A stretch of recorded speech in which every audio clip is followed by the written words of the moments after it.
Los judíos han reconstruido el templo y sobrevivido a un plan para exterminarlos.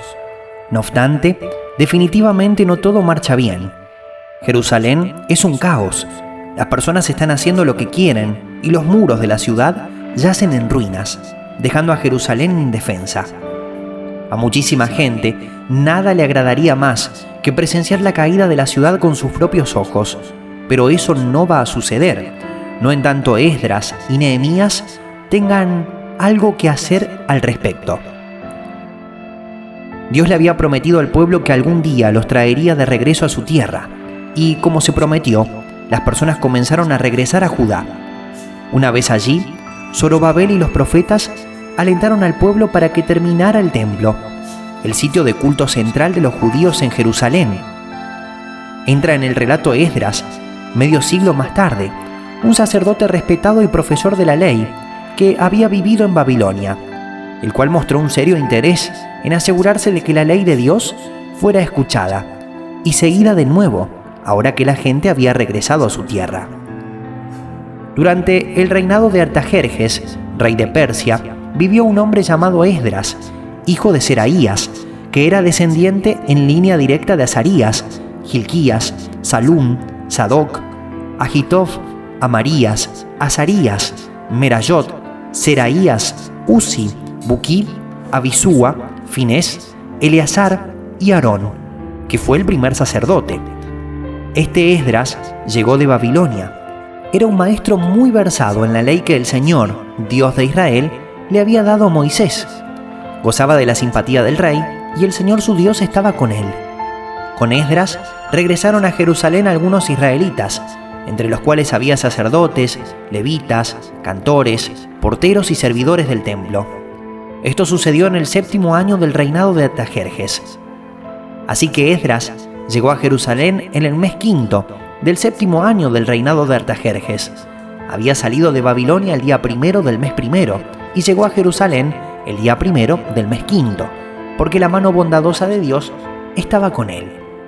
Esdras se había dedicado por completo a estudiar la ley del Señor, ponerla en práctica y a enseñar sus preceptos y normas a los israelitas. El rey Artajerjes le entregó la siguiente carta a Esdras, quien era sacerdote y maestro de los mandamientos y preceptos que el Señor le dio a Israel. Artajerjes, rey de reyes, a Esdras, sacerdote y maestro versado en la ley del Dios del cielo. Saludos. He dispuesto que todos los israelitas que quieran ir contigo a Jerusalén puedan hacerlo, incluyendo a los sacerdotes y levitas. El rey y sus 7 consejeros te mandan a investigar la situación de Jerusalén y de Judá, conforme a la ley de tu Dios, que se te ha confiado. Lleva el oro y la plata que el rey y sus consejeros han ofrecido voluntariamente al Dios de Israel, que habita en Jerusalén.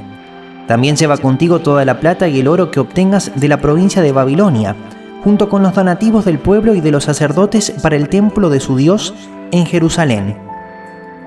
Con ese dinero compra sin falta becerros, carneros y corderos, con sus respectivas ofrendas de cereales y de vino, para ofrecerlos en el altar del templo del Dios de ustedes, en Jerusalén. Con el resto de la plata y del oro, tú y tus compañeros podrán hacer lo que les parezca mejor, de acuerdo con la voluntad del Dios de ustedes, pero deposita en el templo los utensilios sagrados que se te han entregado para rendir culto a tu Dios en Jerusalén. Cualquier otro gasto que sea necesario para el templo de tu Dios se cubrirá del tesoro real. Ahora bien, yo, el rey Artajerjes, les ordeno a todos los tesoreros que están al oeste del río Éufrates que entreguen de inmediato todo cuanto solicite Esdras, sacerdote y maestro versado en la ley del Dios del cielo. Pueden darle hasta 3.300 kilos de plata, 22.000 litros de trigo, 2.200 litros de vino, 2.200 litros de aceite y toda la sal que se requiera. Todo lo que ha ordenado el Dios del cielo para su templo, háganlo de inmediato, de modo que no se descargue su ira contra el dominio del rey y su familia. También les ordeno que exoneren de impuestos a los sacerdotes, levitas, cantores, porteros y servidores del templo de Dios. Por cuanto tú, Esdras, posees la sabiduría de Dios, serás el encargado de nombrar funcionarios y jueces para que juzguen a los habitantes de la provincia al oeste del río Éufrates, es decir, a todos los que conocen la ley de Dios. Pero a quienes no la conozcan, enséñasela. Si alguien desobedece la ley de tu Dios y las órdenes del rey, haz que se le castigue de inmediato, con la pena de muerte, el destierro, la confiscación de bienes o la cárcel. Bendito sea el Señor, Dios de nuestros antepasados, que puso en el corazón del rey el propósito de honrar el templo del Señor, en Jerusalén. Por su infinito amor, Él me ha permitido recibir el favor del rey, de sus consejeros y de todos sus funcionarios más importantes. Y porque Dios estaba conmigo, cobré ánimo y reuní a los jefes de Israel para que me acompañaran a Jerusalén. Colmado de los regalos y suministros del rey, Esdras condujo a varios miles de compatriotas israelitas en su viaje de retorno a Jerusalén. Él encontró el templo en buen estado, pero también descubrió que el pueblo estaba practicando la exogamia con las culturas vecinas que adoraban a otros dioses. La ley de Dios le advertía a la población claramente en contra de tales acciones. Horrorizado, Esdras rasgó su ropa en medio de su dolor y lloró mientras oraba, confesando el pecado del pueblo y pidiendo la misericordia de Dios. Alrededor de 13 años más tarde, Nehemías, copero del rey de Persia, una posición que requería el más alto nivel de seguridad y confianza, recibió una visita de su hermano que vivía en Judá. Nehemías estaba ansioso por escuchar las noticias de la ciudad de Jerusalén. Sin embargo, como Esdras había descubierto antes, las noticias de casa no eran tan buenas. Estas son las palabras de Nehemías, hijo de Jacalías. En el mes de Quisleu, del año 20, estando yo en la ciudadela de Susa, llegó Hananí, uno de mis hermanos, junto con algunos hombres de Judá. Entonces les pregunté por el resto de los judíos que se habían librado del destierro y por Jerusalén. Me respondieron: los que se libraron del destierro y se quedaron en la provincia están enfrentando una gran calamidad y humillación. La muralla de Jerusalén sigue derribada, con sus puertas consumidas por el fuego. Al escuchar esto, me senté a llorar. Hice duelo por algunos días. Ayuné y oré al Dios del cielo. Le dije: Señor, Dios del cielo, grande y temible, que cumples el pacto y eres fiel con los que te aman y obedecen tus mandamientos.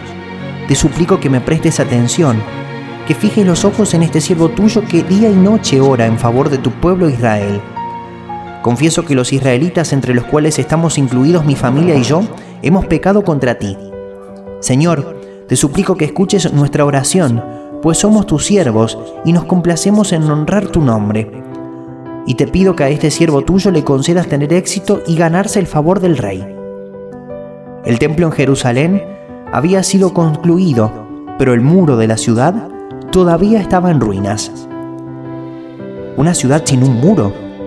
Se debería simplemente invitar a los saqueadores a pasar por las puertas abiertas. Nehemías decidió que guiaría al pueblo en la reconstrucción de los muros de la ciudad. Una misión de este alcance requería la autorización de Artajerjes, rey de Persia. Después de orar por la ayuda de Dios, Nehemías se acercó al rey, quien se complació en enviar a Nehemías de viaje con cartas de salvoconducto y suministros. Un arduo trabajo quedaba por delante, largos días y noches sin descanso, pero Nehemías preparó sus pertenencias y guió a su caravana hacia Jerusalén. 3 días después de haber llegado a Jerusalén, salí de noche acompañado de algunos hombres, pero a ninguno de ellos les conté lo que mi Dios me había motivado a hacer por Jerusalén. La única bestia que llevábamos era la que yo montaba. Esa noche salí por la puerta del valle hacia la fuente de Dragón y la puerta del basurero. Inspeccioné las ruinas de la muralla de Jerusalén y sus puertas consumidas por el fuego. Después me dirigí hacia la puerta de la fuente y el estanque del rey, pero no hallé por dónde pasar con mi cabalgadura. Así que, siendo aún de noche, subí por el arroyo mientras inspeccionaba la muralla. Finalmente regresé y entré por la puerta del valle. Los gobernadores no supieron a dónde fui ni qué hice, porque hasta entonces no había dicho nada a ningún judío, ni a los sacerdotes, ni a los nobles, ni a los gobernadores, ni a los que estaban trabajando en la obra. Por eso les dije: ustedes son testigos de nuestra desgracia. Jerusalén está en ruinas y sus puertas han sido consumidas por el fuego. Vamos, anímense, reconstruyamos la muralla de Jerusalén para que ya nadie se burle de nosotros. Entonces les conté cómo la bondadosa mano de Dios había estado conmigo y les relaté lo que el rey me había dicho. Al oír esto, exclamaron: «Manos a la obra», y unieron la acción a la palabra. Así como los judíos habían recibido la oposición de los pueblos vecinos cuando trabajaron en la reconstrucción del templo un siglo antes, ahora fueron objeto del ataque por tratar de reconstruir los muros de Jerusalén. Sanbalat, el gobernador de Samaria, y Tobías, uno de los principales oficiales y tal vez gobernador de Transjordania, se sentían sin duda particularmente amenazados por el hecho de que el rey Artajerjes no solo había provisto para el viaje de Nehemías a Jerusalén, sino que lo había nombrado también gobernador de Judá. Cuando Sanbalat se enteró de que estábamos reconstruyendo la muralla, se disgustó muchísimo y se burló de los judíos. Ante sus compañeros y el ejército de Samaria dijo: «¿Qué están haciendo estos miserables judíos? ¿Creen que se les va a dejar que reconstruyan y que vuelvan a ofrecer sacrificios? ¿Piensan acaso terminar en un solo día? ¿Cómo creen que de estas piedras quemadas, de estos escombros, van a hacer algo nuevo?». Y Tobías el amonita, que estaba junto a él, añadió: «Hasta una zorra, si se sube a ese montón de piedras, lo echa abajo». Por eso oramos: «Escucha, Dios nuestro, cómo se burlan de nosotros. Haz que sus ofensas recaigan sobre ellos mismos. Entrégalos a sus enemigos, que los lleven en cautiverio. No pases por alto su maldad, ni olvides sus pecados, porque insultan a los que reconstruyen». Continuamos con la reconstrucción y levantamos la muralla hasta media altura, pues el pueblo trabajó con entusiasmo. Pero cuando Sanbalat y Tobías y los árabes, los amonitas y los asdodeos se enteraron de que avanzaba la reconstrucción de la muralla y de que ya estábamos cerrando las brechas, se enojaron muchísimo y acordaron atacar a Jerusalén y provocar disturbios en ella. Oramos entonces a nuestro Dios y decidimos montar guardia día y noche para defendernos de ellos. Por su parte, la gente de Judá decía: «Los cargadores desfallecen, pues son muchos los escombros. No vamos a poder reconstruir esta muralla». Y nuestros enemigos maquinaban: «Les caeremos por sorpresa y los mataremos. Así haremos que la obra se suspenda». Algunos de los judíos que vivían cerca de ellos venían constantemente y nos advertían: «Los van a atacar por todos lados». Así que puse a la gente por familias, con sus espadas, arcos y lanzas, detrás de las murallas en los lugares más vulnerables y desguarnecidos. Luego de examinar la situación, me levanté y dije a los nobles y gobernadores y al resto del pueblo: «No les tengan miedo. Acuérdense del Señor, que es grande y temible, y peleen por sus hermanos, por sus hijos e hijas, y por sus esposas y sus hogares». Una vez que nuestros enemigos se dieron cuenta de que conocíamos sus intenciones y de que Dios había frustrado sus planes, todos regresamos a la muralla, cada uno a su trabajo. A partir de aquel día, la mitad de mi gente trabajaba en la obra, mientras la otra mitad permanecía armada con lanzas, escudos, arcos y corazas. Los jefes estaban pendientes de toda la gente de Judá, tanto los que reconstruían la muralla como los que acarreaban los materiales. No descuidaban ni la obra ni la defensa. Todos los que trabajaban en la reconstrucción llevaban la espada a la cintura. A mi lado estaba el encargado de dar el toque de alarma. Yo les había dicho a los nobles y gobernadores y al resto del pueblo: «La tarea es grande y extensa, y nosotros estamos muy esparcidos en la muralla, distantes los unos de los otros. Por eso, al oír el toque de alarma, cerremos filas. Nuestro Dios peleará por nosotros». Así que desde el amanecer hasta que aparecían las estrellas mientras trabajábamos en la obra, la mitad de la gente montaba guardia, lanza en mano.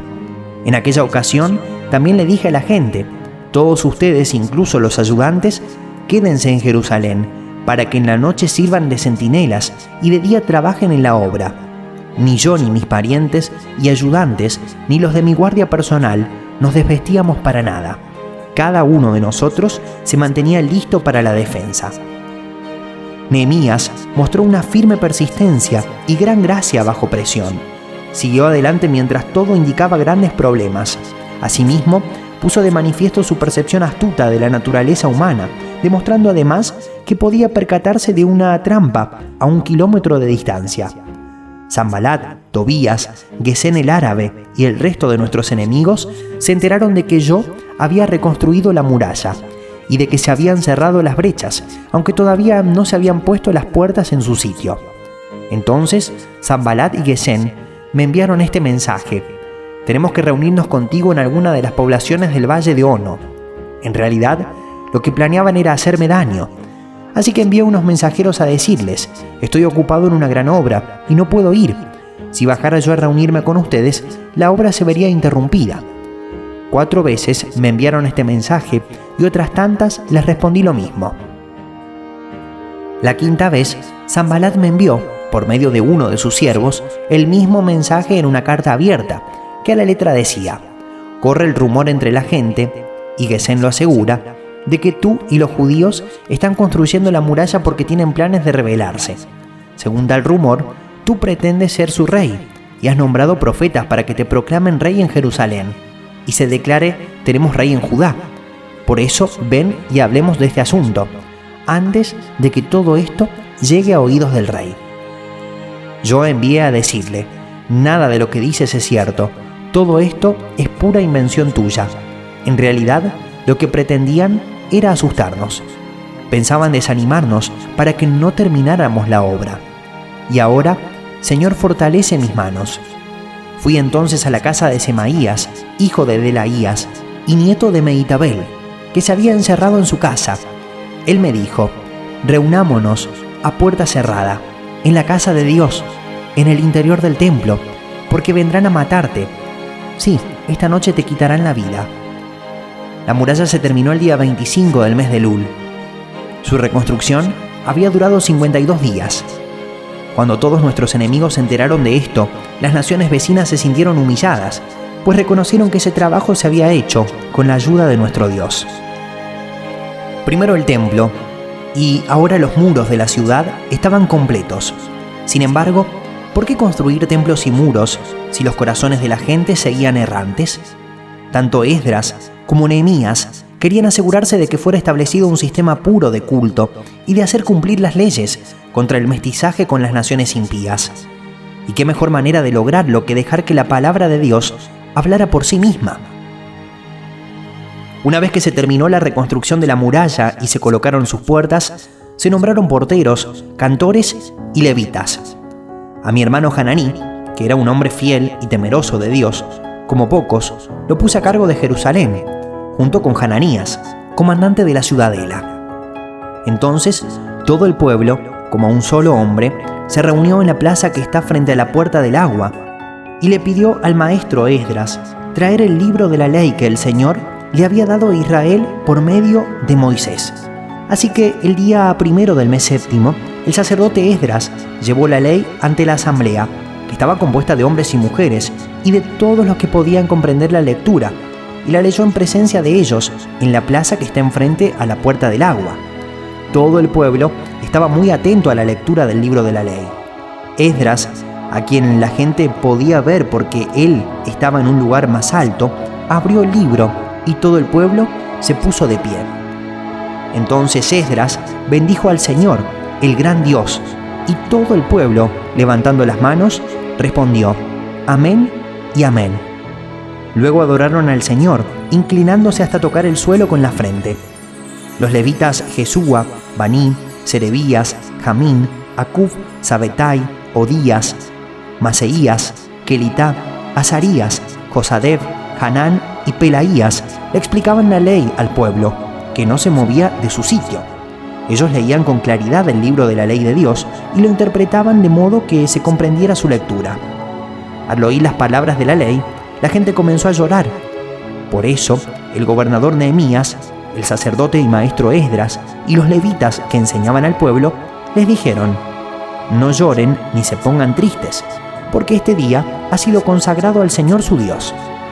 Luego Nehemías añadió: ya pueden irse, coman bien, tomen bebidas dulces y compartan su comida con quienes no tengan nada, porque este día ha sido consagrado a nuestro Señor. No estén tristes, pues el gozo del Señor es nuestra fortaleza. También los levitas tranquilizaban a todo el pueblo. Les decían: tranquilos, no estén tristes, que este es un día santo. Así que todo el pueblo se fue a comer y beber, y compartir su comida, felices de haber comprendido lo que se les había enseñado. Al día siguiente, los jefes de familia junto con los sacerdotes y los levitas se reunieron con el maestro Esdras para estudiar los términos de la ley. Y en esta encontraron escrito que el Señor le había mandado a Moisés que durante la fiesta del mes séptimo los israelitas debían habitar en enramadas y pregonar en todas sus ciudades y en Jerusalén esta orden: vayan a la montaña y traigan ramas de olivo silvestre, de arrayán, de palmera y de todo árbol frondoso, para hacer enramadas conforme a lo que está escrito. De modo que la gente fue y trajo ramas, y con ellas hizo enramadas en las azoteas, en los patios, en el atrio del templo de Dios, en la plaza de la Puerta del Agua y en la plaza de la Puerta de Efraín. Toda la asamblea de los que habían regresado del cautiverio hicieron enramadas y habitaron en ellas. Como los israelitas no habían hecho esto desde los días de Josué, hijo de Nun, hicieron una gran fiesta. Todos los días, desde el primero hasta el último, se leyó el libro de la ley de Dios. Celebraron la fiesta durante 7 días y en el día octavo hubo una asamblea solemne, según lo ordenado. Los israelitas habían reconstruido el templo y adoraban a Dios de nuevo, pero muchas personas y sacerdotes se extraviaron de la fe. Dios llamó a Malaquías, el último de los profetas del Antiguo Testamento, para ofrecerle una última palabra a la gente. Malaquías probablemente vivió durante el mismo período que Esdras y Nehemías. Tal vez sus profecías vinieron después de la muerte de Esdras y en el momento en que Nehemías fue llamado a regresar al servicio del rey de Persia. A través de Malaquías, Dios emitió su advertencia contra la hipocresía del pueblo, pero también les recordó su pacto eterno. Esta profecía es la palabra del Señor, dirigida a Israel por medio de Malaquías. El hijo honra a su padre y el siervo a su señor. Ahora bien, si soy padre, ¿dónde está el honor que merezco? Y si soy señor, ¿dónde está el respeto que se me debe? Yo, el Señor Todopoderoso, les pregunto a ustedes, sacerdotes, que desprecian mi nombre. Y encima preguntan: ¿en qué hemos despreciado tu nombre? Pues en que ustedes traen a mi altar alimento mancillado. Y todavía preguntan: ¿en qué te hemos mancillado? Pues en que tienen la mesa del Señor como algo despreciable. Ustedes traen animales ciegos para el sacrificio y piensan que no tiene nada de malo. Sacrifican animales cojos o enfermos y piensan que no tiene nada de malo. ¿Por qué no tratan de ofrecérselos a su gobernante? ¿Creen que estaría él contento con ustedes? ¿Se ganarían su favor? Dice el Señor Todopoderoso. Ahora pues, traten de apaciguar a Dios para que se apiade de nosotros. ¿Creen que con esta clase de ofrendas se van a ganar su favor? Dice el Señor Todopoderoso. Cómo quisiera que algunos de ustedes clausurara el templo para que no encendieran en vano el fuego de mi altar. No estoy nada contento con ustedes, dice el Señor Todopoderoso, y no voy a aceptar ni una sola ofrenda de sus manos, porque desde donde nace el sol hasta donde se pone, grande es mi nombre entre las naciones. En todo lugar se ofrece incienso y ofrendas puras a mi nombre, porque grande es mi nombre entre las naciones, dice el Señor Todopoderoso. Otra cosa que ustedes hacen es inundar de lágrimas el altar del Señor. Lloran y se lamentan porque Él ya no presta atención a sus ofrendas, ni las acepta de sus manos con agrado. Y todavía preguntan ¿por qué? Pues porque el Señor actúa como testigo entre ti y la esposa de tu juventud, a la que traicionaste aunque es tu compañera, la esposa de tu pacto. ¿Acaso no hizo el Señor un solo ser que es cuerpo y espíritu? ¿Y por qué es uno solo? Porque busca descendencia dada por Dios. Así que cuídense ustedes de su propio espíritu y no traicionen a la esposa de su juventud. Yo aborrezco el divorcio, dice el Señor, Dios de Israel, y al que cubre de violencia sus vestiduras, dice el Señor Todopoderoso. Así que cuídense en su espíritu y no sean traicioneros. Yo, el Señor, no cambio. Desde la época de sus antepasados se han apartado de mis preceptos y no los han guardado. Vuélvanse a mí, y yo me volveré a ustedes, dice el Señor Todopoderoso. Pero ustedes replican: ¿en qué sentido tenemos que volvernos? ¿Acaso roba el hombre a Dios? Ustedes me están robando. Y todavía preguntan, ¿en qué te robamos? En los diezmos y en las ofrendas. Ustedes, la nación entera, están bajo gran maldición, pues es a mí a quien están robando. Traigan íntegro el diezmo para los fondos del templo, y así habrá alimento en mi casa. Pruébenme en esto, dice el Señor Todopoderoso, y vean si no abro las compuertas del cielo y derramo sobre ustedes bendición hasta que sobreabunde. Exterminaré a la langosta para que no arruine sus cultivos, y las vides en los campos no pierdan su fruto, dice el Señor Todopoderoso. Entonces todas las naciones los llamarían a ustedes dichosos, porque ustedes tendrían una nación encantadora, dice el Señor Todopoderoso. Ustedes profieren insolencias contra mí, afirma el Señor, y encima preguntan, ¿qué insolencias hemos dicho contra ti? Ustedes han dicho servir a Dios no vale la pena.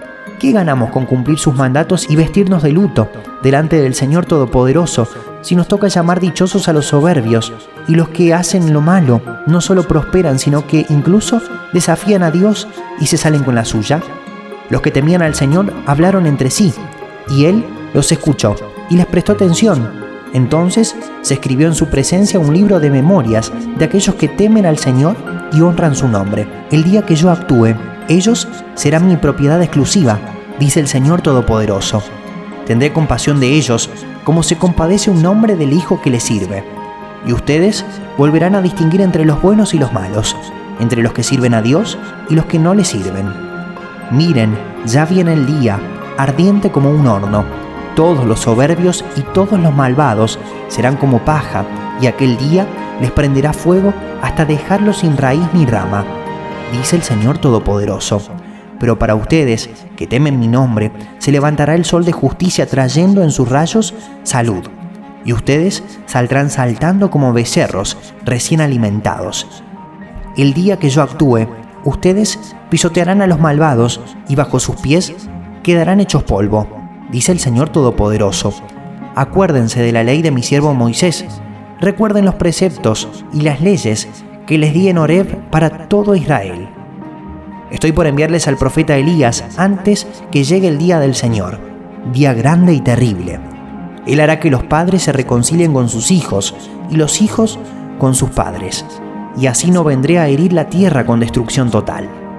Durante 400 años después de las profecías de Malaquías, ningún profeta o líder llegó a alcanzar el nivel de inclusión en la documentación de las Sagradas Escrituras. Por esta razón, a este período se le ha llamado a veces los años silenciosos. En realidad, estos años de conmociones sociales y políticas eran de todo menos silenciosos para el pueblo judío. La revolución macabea en contra de los seleucidas durante el segundo siglo a.C. fue una de las épocas más heroicas de la historia judía. También, durante estos 400 años se produjeron numerosos escritos importantes. La comunidad de Qumran copió los libros de Isaías, los Salmos, Deuteronomio y otros escritos sagrados. Estos manuscritos antiguos fueron descubiertos por un niño pastor en el año 1947 después de Cristo, cerca del Mar Muerto, y hoy son conocidos como los rollos del Mar Muerto. Los libros deuterocanónicos o libros apócrifos, aceptados como sagradas escrituras por las iglesias romanas y oriental, fueron escritos en el lapso entre el fin del Antiguo y el inicio del Nuevo Testamento. La Septuaginta, la traducción griega del Antiguo Testamento, fue también un producto importante de la época. Se convirtió en la Biblia de los judíos de habla griega, fuera de Palestina, y más tarde en la iglesia primitiva. Sin embargo, la historia de Dios no había terminado. Cuando se cumplió el plazo, como dijera el apóstol Pablo, Dios habló de nuevo, esta vez en la persona de Jesucristo, el Hijo de Dios, cuyo nacimiento, vida, muerte y resurrección cambió todo. Ahora, las antiguas promesas de los profetas acerca de un nuevo siervo rey y del reino de Dios, las promesas esperadas durante tantos años, se cumplieron de manera nueva y audaz. Ahora la gente podía ver a Dios personificado en la misericordia, la compasión, el inquebrantable amor y la dedicación a la restauración de las relaciones perdidas, de este carpintero y maestro itinerante, Jesús, el Mesías, que había llegado a liberar a su pueblo. toda la sabiduría y los propósitos de Dios se centraban en la misión de Jesús en el planeta Tierra. Él fue la última palabra de Dios, y así fue como sucedió. Continuará.